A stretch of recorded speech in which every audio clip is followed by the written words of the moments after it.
تو ہر ایک کو اللہ تعالیٰ کی ضرورت ہے، اور پھر اگر ضرورت ہے تو پھر مانگنا بھی اسی سے چاہیے۔ اگر ہم محتاج ہیں تو پھر ہمیں سوال کرنا ہوگا، ہمیں دعا کرنی ہوگی۔ اچھا یہ بتائیے کہ دعا صرف انسان کرتے ہیں یا کوئی اور بھی کرتا ہے؟ کوئی دلیل دیجئے مجھے اس پر، کیا صرف انسان ہی دعا کرتے ہیں یا کوئی اور بھی کرتا ہے؟ فرشتے دعا کرتے ہیں، شابش، اور چیونٹیاں بھی دعا کرتی ہوں، اور سمندر کی مچھلیاں بھی دعائیں کرتی ہیں۔ کس کے لیے؟ آپ لوگوں کے لیے جو خیر کی تعلیم دیتا ہے، طالب علم کے لیے بھی۔ اور کون دعا کرتا ہے؟ چیونٹیاں اور مچھلیاں تو وہ حدیث میں آ گیا، کل قد علم صلاتہ و تسبیحہ۔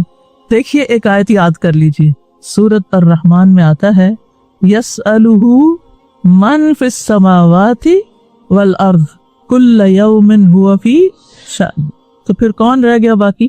صرف چیونٹیاں مچھلیاں نہیں، یسألہ من فی السماوات، آسمانوں میں جو بھی مخلوق ہے، ہمیں تو صرف فرشتوں کو پتا ہے نا، اس کے علاوہ بھی جو کوئی ہے وہ سب سوال کرتے ہیں اللہ سے، والارض، اور جو زمین میں وہ سارے کے سارے وہ سب سوال کرتے ہیں۔ اب آپ دیکھیے کہ جو اللہ سے نہیں مانگتا، جو سوال نہیں کرتا، وہ کتنا محروم ہے۔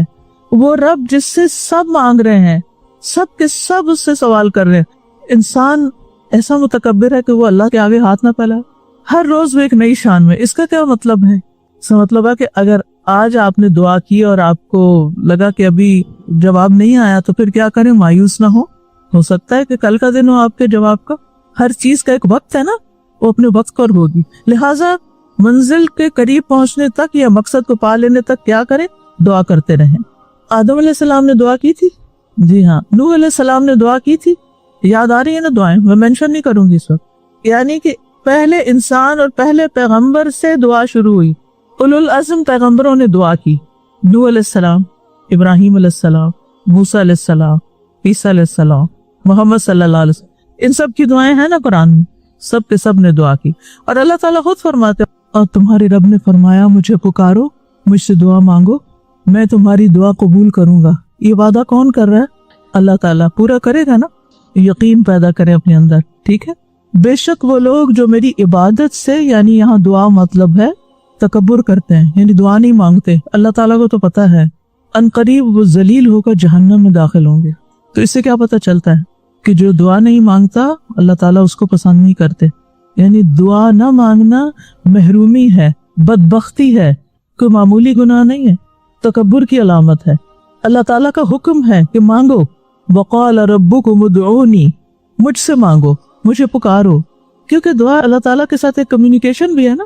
کمیونیکیشن ایک کنیکشن کا ذریعہ ہوتا ہے، ایک تعلق کا ذریعہ ہوتا ہے۔ دعا کے ذریعے آپ کا اللہ تعالیٰ کے ساتھ ایک تعلق بنتا ہے، اور اللہ تعالیٰ پریشان حال لوگوں کی دعائیں سنتا بھی ہے۔ ایک شخص رسول اللہ صلی اللہ علیہ وسلم کے پاس آتا ہے، پوچھتا ہے آپ کن چیزوں کی دعوت دیتے ہیں، یعنی آپ کا دین کیا ہے؟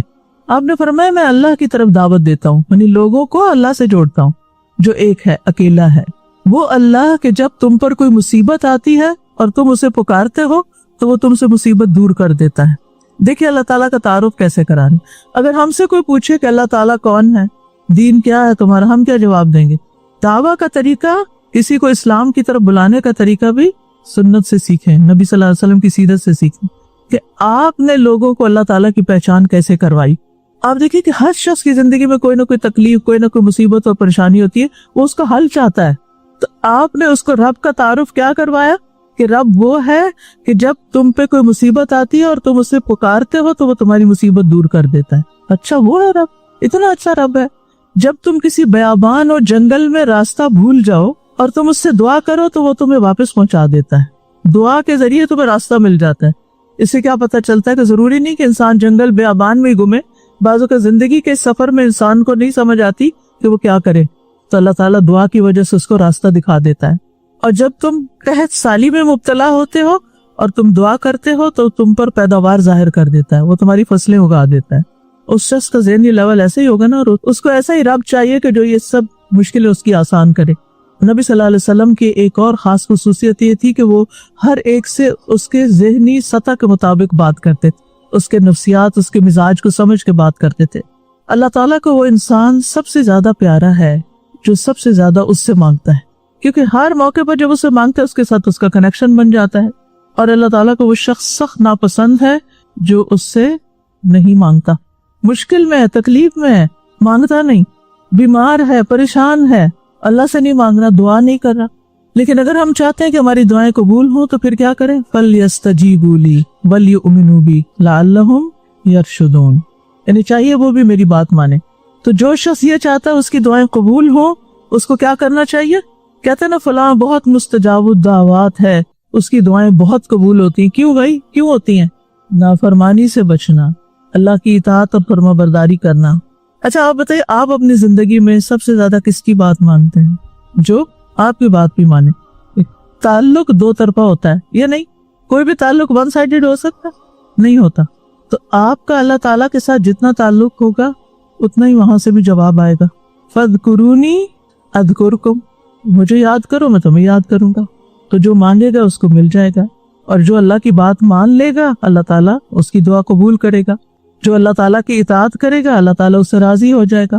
اور یہاں آگے بات کی گئی وَلْيُؤْمِنُوا بِي، چاہیے کہ وہ مجھ پر ایمان لائیں، مجھ پر اعتماد کریں. کس بات پر ایمان لائیں؟ ایک تو نا کہ اللہ کو مانتے ہیں وہ تو ٹھیک ہے، اس بات پر ایمان لائیں کہ میں ان کے قریب ہوں، میں ان کی بات سنتا ہوں.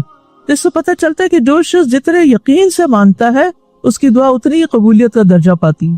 تو ہمیں کیا کرنا ہے؟ اس یقین کے لفظ کو آپ نے انسرکل کر لینا ہے. دعا یقین سے، پکے یقین سے قبول ہوگی. شیطان کا بہت بڑا وار ہوتا ہے، وہ دل میں یہی وسوسہ ڈالتا ہے تم بڑی گناہ گار ہو، تمہاری دعا قبول نہیں ہونی. لہٰذا اس نے انسانوں کو کون سے راستے دکھا دیا کہ تمہاری نہیں قبول ہوگی، لہٰذا تم اب پیر فقیر کے پاس جاؤ، اگر زندہ ہے تو، اور اگر مر گئے تو بھی انہی کے پاس جاؤ.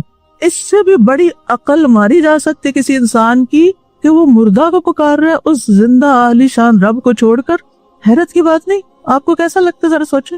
یعنی جو لوگ بھی قبروں پہ جاتے ہیں دعائیں کرنے کے لیے، وہ کس کو پکار رہے ہیں؟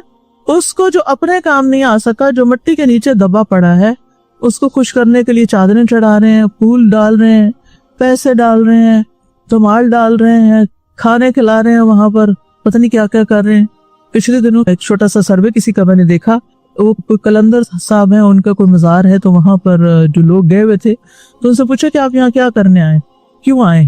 تو ان کے پاس کوئی جواب نہیں تھا. وہ کہتے ہیں کہ ہمارے بڑے ایسے ہی کرتے تھے اس لیے ہم آ گئے.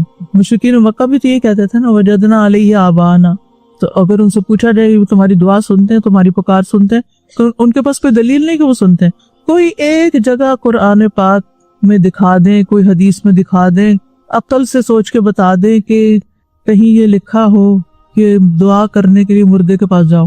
ہے کہ ماننے والی بات؟ آپ کا دل کیا کہتا ہے؟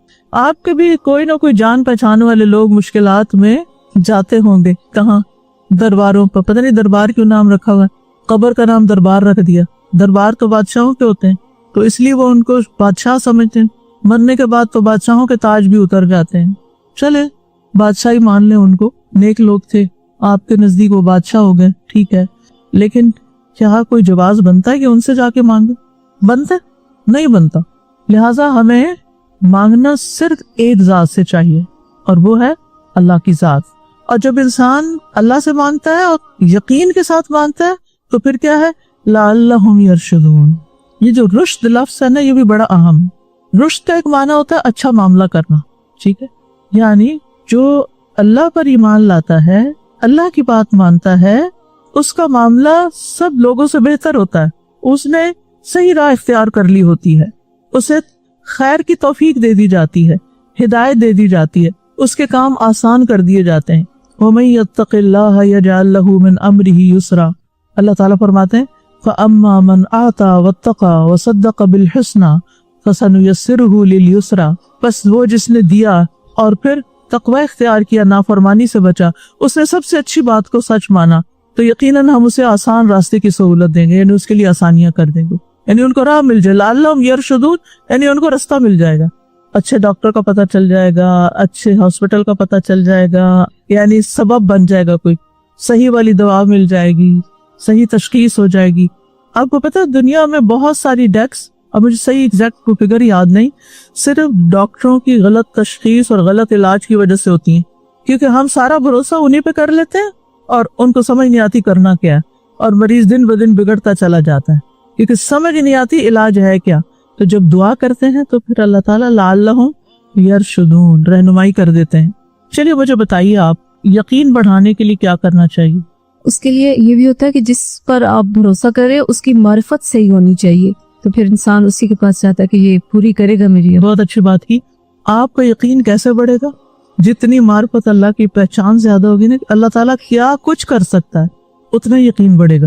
تو یقین بڑھانے کے لیے قرآن کا مطالعہ بھی ہے، اور اس کے ساتھ ساتھ اللہ تعالیٰ کے ناموں اور اس کی صفات کے ذریعے اللہ کی پہچان، اور پھر کائنات میں غور و فکر کہ اللہ تعالیٰ آپ نے تو اتنا کچھ بنا دیا ہے، خاص طور پر آپ تو اتنا آسان ہو گیا ہے کائنات کی مختلف چیزوں کو دیکھنا جو کل کا انسان نہیں دیکھ سکتا تھا۔ تو اللہ تعالیٰ آپ نے اس سورج سے بھی ہزاروں گنا بڑے سورج بنا دیے، ستارے اور سیارے اور نئی نئی کہکشائیں، اور انسان کے ذہن کے اندر سما ہی نہیں سکتی وہ وسعتیں جو اللہ نے پیدا کی ہیں۔ وہ خود کتنا بڑا ہوگا جو اتنا کچھ کر سکتا ہے، وہ ہماری چھوٹا سا مسئلہ نہیں حل کر سکتا۔ جب دل کی نگاہیں آنکھیں باں ہو جاتی ہیں تو وہ کچھ نظر آتا ہے جو ویسے نظر نہیں آتا۔ استاذہ جی، جیسے یہ ہے نا کہ علم سے یقین بڑھتا ہے، اسی طرح غفلت سے یقین کم ہوتا ہے، اس لیے یہ بھی ہمیں کہا گیا کہ غافل دل کی دعا قبول نہیں ہوتی، تو غفلت سے بھی اپنے آپ کو بچانا چاہیے۔ بالکل، اور غفلت کی وجہ سے انسان اللہ تعالیٰ سے دور ہوتا چلا جاتا ہے نا، اور پھر دل مردہ ہو جاتا ہے، پھر دل کرتا ہی نہیں دعا کرنے کو، پھر شیطان اس دل کو پکڑ لیتا ہے، پھر اور پریشانی اور اندھیرے بڑھ جاتے ہیں، مسائل کا سلسلہ ختم ہی نہیں ہوتا۔ آپ میں سے کس کس نے دعا کی تھی یہاں آنے کے لیے؟ آپ سب کا تو یقین بہت پہنچا ہوا ہے۔ بہت ہی اچھی بات کی، کیونکہ میں جب بھی قرآن مجید پڑھتی ہوں نا، اور مختلف انبیاء، خاص طور پر سورۃ الانبیاء، اور ایک کے بعد ایک دعا، اس کی بھی دعا قبول کر لی، اس کی بھی کر لی، کہتے اللہ تعالیٰ آپ نے ان سب کی کر لی، میری بھی کر لیں۔ میں ان جیسی نیک تو نہیں ہوں، لیکن آپ سے ہی مانتے ہیں نا، اگر آپ سے نہیں مانگے پھر کہاں جائیں، اور تو کوئی جگہ ہے نہیں۔ تو دعا عبادت بھی ہے، اللہ سے تعلق بھی ہے، انسان کے درجے بھی بڑھاتا ہے، اور انسان کی مشکلات حل کرنے کا ذریعہ بھی ہے۔ تو بہت ہی عظیم چیز ہے جو ہمارے رب نے ہمیں عطا کر دی ہے۔ اور آپ دیکھیں قرآن مجید کی سب سے پہلی سورت، اس کو دعا بھی کہا گیا ہے، اور وہ سبحان اللہ سب سے بہترین دعا ہے، ایاک نعبد و ایاک نستعین اہدنا الصراط المستقیم۔ تو دعا سے اگر سچی دعا ہوگی، اخلاص والی ہوگی، تو مصیبت بھی دور ہوگی، حاجتیں بھی پوری ہوگی، تکلیفیں دور ہوں گی، برکتیں حاصل ہوں گی، اللہ کا قرب نصیب ہوگا، یہ دنیا میں حاصل ہوگا، اور آگے اس دعا کی وجہ سے جنت بھی انشاءاللہ نصیب ہوگی۔ تو جو شخص مشکلات سے نکلنا چاہتا ہے اسے چاہیے کہ وہ دعا کو لازم کر لے۔ جو مشکل سے نکلنا چاہتا ہے وہ دعا کو لازم کر لے۔ لازم کا کیا مطلب ہے؟ چمٹ جائے، بس پکڑ لے دعا سے سہارا لے۔ امن یجیب المضطر اذا دعاہ ویکشف السوء، بھلا کون ہے جو لاچار کی فریاد رسی کرتا ہے جب وہ اسے پکارتا ہے اور اس کی تکلیف دور کرتا ہے؟ کون ہے وہ؟ صرف اللہ ہی تو ہے۔ وَإِن يَمْسَسْكَ اللَّهُ بِضُرٍّ فَلَا كَاشِفَ لَهُ، اگر اللہ تمہیں کوئی تکلیف پہنچائے تو اس کے سوا کوئی دور نہیں کر سکتا۔ وَإِن يَمْسَسْكَ بِخَيْرٍ فَهُوَ عَلَى كُلِّ شَيْءٍ قَدِيرٌ، اور اگر وہ تجھے کوئی بھلائی پہنچائے تو ہر چیز پر پوری طرح قادر ہے۔ تو سب خزانے اسی کے ہاتھ میں ہیں، اور یہ دعا مانگنا نا انسان کی فطرت میں ہے کہ صرف اللہ کو پکارے۔ اس لیے جب انسان کو کوئی تکلیف آتی ہے، اور ایسی تکلیف کہ جس میں انسان سمجھتا ہے کہ بس سوائے اللہ کے کوئی نہیں بچا سکتا، تو سب کو بھول جاتا ہے اور وہ صرف اللہ ہی کو یاد کرتا ہے۔ اب دعا یا تو اسی وہ قبول کر لی جاتی ہے، انسان فوراً مشکل سے باہر آ جاتا ہے، یا آخرت کے لیے ذخیرہ کر لی جاتی ہے، یا اس جیسے کوئی تکلیف دور کر دی جاتی، یعنی وہ تکلیف دور نہیں کی جاتی، کوئی اور کر دی جاتی۔ تو اس لیے یقین رکھے کہ قبول تو ہو گئی ہے، پر یہ اللہ کو پتا ہے کہ کس شکل میں قبول ہوئی ہے، لیکن فائدہ اس کا ضرور ہوگا۔ اور یہ جملہ بھی بھولنا نہیں آپ نے، اللہ میری دعاؤں کو رائے گاہ نہیں کرے گا، اللہ میری دعاؤں کو رائے گاہ نہیں کرے گا۔ مجھے پکا یقین ہے آج نہیں تو کل اس کا نتیجہ ضرور نکلے گا، دنیا میں نہیں تو آخرت میں ضرور نکلے گا۔ اس لیے میں کبھی بھی دعا مانگنے سے لم اکن بدعائک ربی شقیہ، اللہ آپ سے مانگ کے تو میں کبھی بدبخت ہوا ہی نہیں، فائدہ ہی ہوا ہے، کوئی نقصان نہیں ہوا۔ اس لیے میں مایوس نہیں، اس لیے میں عاجز نہیں، کیونکہ جو اللہ کی رحمت سے مایوس ہو اس کے لیے تو عذاب ہے، دنیا بھی اس کے لیے مصیبت ہو جاتی، کیونکہ مایوسی ڈپریشن کی طرف انسان کو لے جاتی ہے۔ تو حاصل تو کچھ نہ ہوا۔ اور یہ بھی یاد رکھیے، اللہ تعالیٰ بندوں کو خالی ہاتھ لوٹانے سے شرماتا ہے۔